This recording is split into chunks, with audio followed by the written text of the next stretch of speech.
What's up, guys? Welcome back to my channel. Oh my god, I can't believe I'm about to take out this makeup. I just did this makeup. I did this makeup about an hour ago, and I can't believe I'm about to take it out. Take it out. Take it all the way out, because finally had a home photo shoot, baby bump shoot, whatever. My husband took the pictures. I did my makeup. Nothing fancy, dressed Tisha up because she had to be in the shoot also. And yeah, like I feel like I'm rusty with makeup because I can't remember the last time I actually got makeup done. Like I haven't gotten makeup done. Okay, so the last time I got makeup done was when I was filming, when I came back to YouTube, that first video I made, right? And it was just wasn't so serious. I didn't have like lashes and everything. And I feel like I'm just so rusty. I feel like I used to do much better than this. And I didn't even have a lot of things. Like I don't have blush. I don't have highlighter. I couldn't contour. You guys, I just had to make do with what I have. And because my face is kind of darker now, my foundation, I don't know, it's lighter normally, so I don't know, but see, I did what I had to do and I came out with it, and it came out like this, and I took the pictures and I'm okay with it. I'm fine with it. I wore this dress that I've had for the longest time. When I got it, I was already losing weight sometime last year, but so it was big for me, so I never wore it anywhere. And I was just like, what would I wear for this shoot thing today? And then I remembered that I had this dress and so I wore it. By now, if you follow me on Instagram, I'm sure that you'd have seen the shoot, the pictures. Nothing serious, just for memories, for keepsakes. How I show Tisha now her baby pictures, baby bump of, when I was pregnant of her and things like that. I just want to be able to show this child so that, I did something and this is what you look like and things like that. So I'm just grateful to God that we were able to do it. Like, my husband has been disturbing me for the last 2 days. Paola Mashekini, when are we going to do this thing? When are we going to do this thing? And I'm just like, Tisha only understand the kind of tiredness. I'm more tired by. Even though I'm done with this semester, glory be to God in the highest. But I'm like now very tired these days, very, very tired. But even when I was doing this makeup, I had to pause several times to sit down and, catch my breath and stuff like that. But anyways, I got it done. I wanted to do a sit down video, but I was like, I don't know, I'm tired already. So let's just get ready with me as I take out my makeup and gist with you guys about like getting hospital, getting a doctor, and as an international student in Canada, the whole trying to give birth thing, like how much it cost or things like that. I just want to share what I know of right now. Obviously I've not had the baby, so I don't know if any other thing is going to come afterwards, but for now this is where I'm at. So yeah, if you're interested, ooh, let's just keep watching me as I take out my makeup. As I take out my makeup, I'm not even eating today, you guys. I just woke up and said I'm doing this thing today, and right now it's 11:45, and I just went to get out my box of makeup where I kept it. All these things I have are things I've had since Nigeria. Even the lashes, I have not bought one single makeup since I came to Canada. So yeah. Anyways, so where should I start from? Okay, so basically after they found out I was pregnant, or we found out I was pregnant, so I had to go back to my school's hospital, because they were the ones that clinic, not hospital, because they were the ones that referred me, and I think that my school kind of handles students. So when I say handle students, like they take care of our health. They don't do that for our spouses or children or whatever, but we that were in school, they kind of pay for like consultations for us and things like that. Let me just even start by saying that as an international student in Canada, what I know, and I found this out after, I got pregnant, is that some provinces actually would cater for your maternity, whatever, like your antenatal. I didn't have antenatal. I mean, people know, you know, when I found out now. So I didn't have antenatal, but like, you know, your antenatal, your cost of delivery and things like that. That is what I heard. And the province that I'm in right now, BC, is actually one of those provinces. So as a student, we pay health insurance. I pay health insurance monthly. We call it MSP, monthly student something, something like that, yeah. But we pay monthly. It's an international student health insurance that you pay. I think it's like $75 monthly. But then again, I'm thinking that if you compare the cost of how much it takes to deliver a baby, because I have given birth to my child in America and I paid out of pocket and I know how much it cost, the insurance is not is not anywhere close to paying for like your delivery and, you know, everything. It doesn't matter if you're going to have a vaginal delivery or CS or anything like that, they get to pay for it. And I think my school also gets to pay for some of it. So I think BC, where I am, is one of the provinces that does that. Alberta also does that. I know of those two. I'm sure of those two. I heard that Ontario, even though you're an international student, you probably have to pay out of pocket to have your child. Don't quote me on that. I heard. Now waiting and tell me. I hear. I'm not sure. Go and do your research if you want to know. I say all this to say that basically, since I started seeing my doctors and going for like my doctor's appointments and things like that, I've not had to pay a dime. Like, and I don't think I'm going to have to pay anything to deliver this baby. I also have classmates that have had their babies and I asked them questions and they're like, no, did not pay anything. Or even the lady that, there was one of my classmates that, you know, in the middle of the night, labor kicked in. She was the only one, so she had to call an ambulance. And I heard that, like, if you call an ambulance, they charge for that. She was like, nobody charged her for anything. Maybe they will take it out of her tax skinny when she files for taxes, when she files her taxes. I don't know. But she's like, right now, nobody has contacted her to pay for anything on the ambulance, whatever. So pretty much $0 for her when she gave birth. So basically, my own case, when they found out about this, the procedure is my school's doctors are supposed to refer me to an OB GYN, because like school doctors are just general GP, whatever. So they're supposed to refer me to an OB GYN in the hospital. There's only one hospital in this place where we stay, one big hospital where we stay. So they're supposed to refer me to an hospital, to a doctor, an OB GYN, especially, who is going to take me on till I give birth. Now, a week passes by, 2 weeks passes by. I mean, I'm still in denial and everything, but I was like, I feel like I need to see a doctor. They need to start like asking me to do tests and scans, because obviously I did not even know I was pregnant. I was scared. If something was wrong with the baby, is the baby okay? Blah blah blah. My school's doctor that I've been talking to or that I've been seeing said, okay, you know what? I will contact OB GYN for you. You know, we'll refer you to one. A week goes by, 2 weeks, 3 weeks, nothing. Like, my husband was like, so when will you now get to see doctor? I said, I don't know. Can you just imagine? Just remember, like, when I had Tisha, like, I was seeing a doctor from the beginning of the whole process to the end of the process. And now, at this point, I'm well into 7 months, going to 8 months. This was just like a couple of weeks ago, you guys. I'm well into 7 months, going into 8 months, and I still did not have a doctor. And, you know, I just started just consoling myself and saying, and that's what like even my family members and, you know, my close friends were telling me, and they were like, see, God has kept you for this long. He knows what is going, he knows how to take care of you. So don't even sweat about it if they don't get you a doctor. So I'm like, okay, you know what? Let's just continue living our life.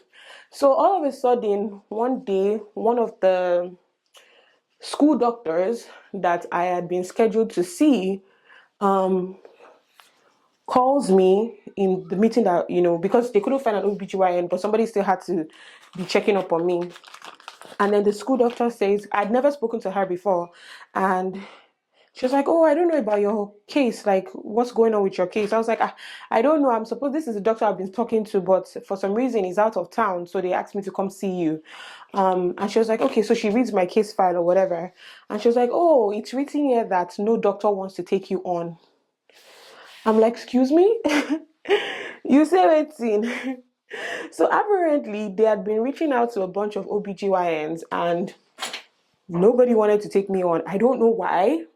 Maybe because I was that far along and did not know. They consider me high risk. I don't know. I honestly don't know. But she just told me like that. She was like, oh, no doctor wants to take you on. And I'm like, I don't understand. Like, I would even think as a doctor, you want to take me on because in like in the next how many months, in the next how many weeks, I will give birth and I will leave. Like, I will leave your wahala. Do you understand? Like, you know that that's one less patient to deal with, right? And I was just like, like at that moment, I don't know if it was hormones or whatever. I just like crying. I was like, what do you mean by no doctor wants to take me on? I was like, I now started telling the lady, I said, this is so unfair. Where I'm from, immediately somebody finds out that they're pregnant, there's an OBGYN already assigned to them. I gave birth to my daughter in the US. I had an OBGYN assigned to me. So why are you telling me that nobody wants to take me on? Is it because I'm black? I actually said it. I actually told the lady, I said, is it because I'm black? Because I'm thinking that if I was Canadian, like if I was Caucasian, would you tell me that nobody wanted to take me on? And she was like, oh my God, I'm so sorry. Like, she didn't mean it that way. And then she sits down and like breaks things down to me and tells me that, see, where we are, there's a shortage of doctors. There's a shortage of OBGYN in this our city. In fact, in Canada, generally, there's a shortage of doctors. So it's not, it's not because it is me. It's just because there are no doctors that people sometimes have to leave this our city to go to neighboring cities like Kelowna or Vernon to go find doctors. Like even my classmate I was just telling you guys about, she said there were 2 times they had to refer her to Vancouver. Vancouver is 4 hours away to go and do some tests in Vancouver. So, when she told me that, she was like, oh, but you know what? I'm just, now that I'm on your case, I'm going to press to find a doctor for you. I will press, that kind of thing. And I felt like a reject, honestly. Like, I just started looking at God. Like, here is me that 3 weeks ago, I just found out that I'm weeks gone. Like, I'm close to giving birth. And then the people that are supposed to be watching me and monitoring me to make sure that everything is okay are telling me that nobody wants to take me on as a patient. Like, I felt so rejected. But I spoke to my husband. He was furious. He was like, what does that mean? Then I spoke to my sister Dami. Shout out Sister Dami. She's like a big sister that I never had. I think I was talking to my friend also, Lajipe, my friend, my agent, and she was like, oh, maybe you should consider midwives. And I started looking like, okay, maybe I should go and get a midwife or something like that. I was just all over the place. But I was just like, I just kept getting reminded, even in my state of anger and chaos and everything, I just kept getting reminded that he will not leave you nor forsake you. He will not leave you nor forsake you. And anytime I hear it, I'll just be like, oh, please. Eventually, I get a call I think it's about 4 weeks ago. No, about 4 weeks ago now. And somebody just calls and is like, oh, hi, is this me? I said, yes, it's me. And she's like, well, there's a doctor that is willing to take you on, but she wants to interview you first. I say, interview quoi? God, I beg.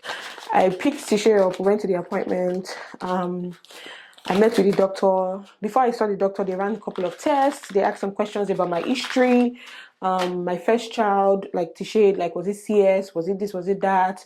Have I ever had gestational diabetes? I feel like all the questions they were asking me, it was just like, I don't want stress in my life type of question. Like, I want a pregnant woman that will not stress me in this life.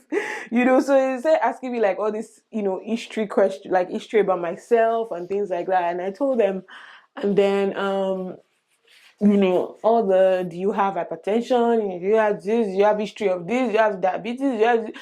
So anyways, I answered them, Sha, and then the doctor came to meet me, and she was like, okay, she has gone through everything and she's willing to take me on. Like when she said it, it was like a burden relieved from me. And she was like, this is my card, my assistant is going to schedule your next appointment, you're going to come and see me. And you guys, the rest is history. That's how I got a doctor. And I was just so thankful. So like after that time, I started, when I see my friends or people that I know here in Kamloops, and I'm just talking to them, and I'm like, this was what happened though. They didn't have a doctor for me, but now I have a doctor. They're like, you're so lucky. I'm like, lucky ke.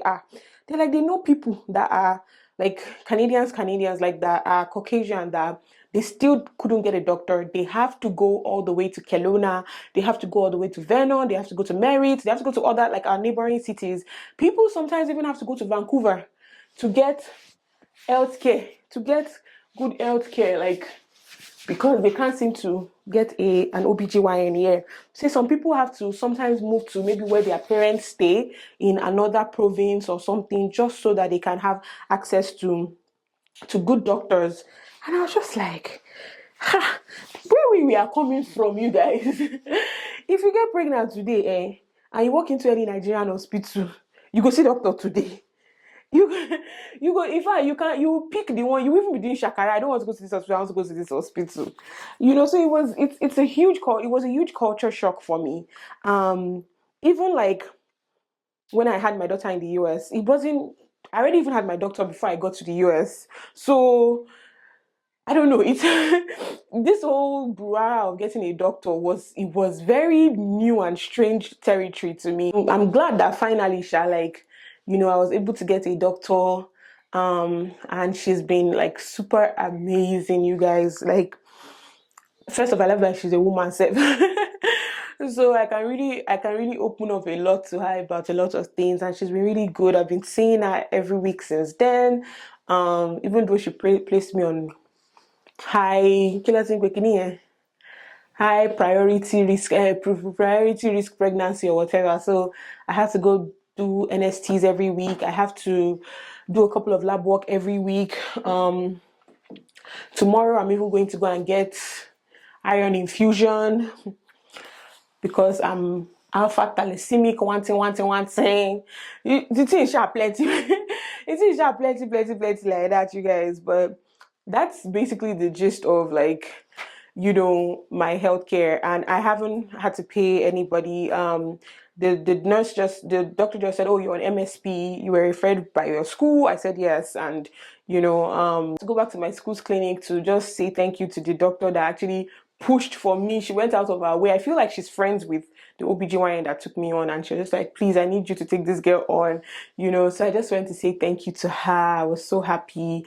God is faithful. And then me getting the right doctor that has been listening to me and, listening to my concerns and dealing with them and having all these nice people around me. I've also realized that the Canadian nurses and doctors are much more, would I say, friendlier and are patient to listen to your needs than the US doctors. At least for now. That's what I can see. For now, that's what I can see. There's more care. There's more, like, they really care about you. Like, they really, I don't know. My husband says even at his place of work, like, everybody's always like, oh my God, your baby, when is your baby? Like, everybody, even my daughter's school, like, she was telling me that her teacher was telling her that, oh, your mom is going to be due in a couple of weeks. That, like, everybody is like, I don't know, Canadians just love children. Like, they just, if once you're pregnant and you're giving birth here and they know that your child is going to be their citizen, like, it's like, there's this, we have to do everything possible to, I don't know how to explain it. They're just very, this thing with children, like, with babies, like, caring. And I noticed, because they're always, are you okay? Is everything okay? Is that? I'm just like, oh, okay. But yeah, anyway, so that's just the story of doctors so far. Like I said earlier, with the one about if your province pays or not, you have to confirm. If that, don't quote me on that, but I know that this province that I am in, I'm not paying. So you have to confirm with whatever province that you live in, how that works, if you have to pay something or not, I don't know. Confirm, or maybe your school or whatever, before you embark on this journey, if this is a journey that you think you want to embark on. Okay, now I have to go and wash my face, I have to take out my clothes, and I have to eat and probably take a nap. Thank you guys so much for watching this video, and I will definitely see you guys in the next one. Bye guys.